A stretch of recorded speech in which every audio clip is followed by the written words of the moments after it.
गईली नहीं हर रहो तोरे ससुर जी दुआरे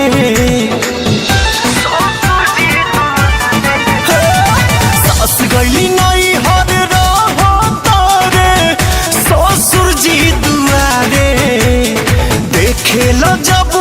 सुघर लईकी लागे सीटी मारे शादी शुदा होके खोजे सखी पिया हमारे शादी शुदा होके खोजे कुमार सखी पिया हमारे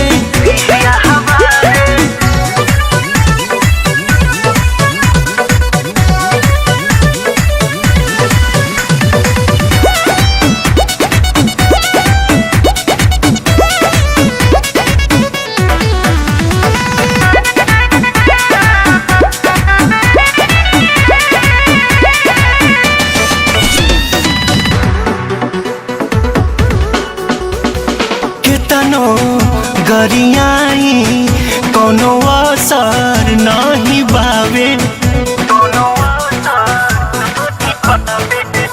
हम कितनो गरियाई कोनो असर नहीं बावे सिम रखले बाटे 4 गो बदल के बतियावे सोचले न रही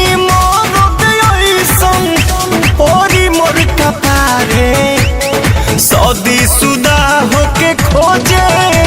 कुमार सखी पिया हमारे शादी शुदा होके खोजे कुमार सखी पिया हमारे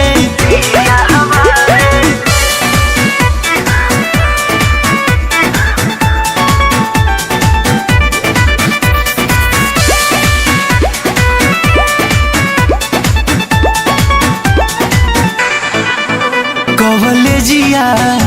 स्कूलिया के गेटवा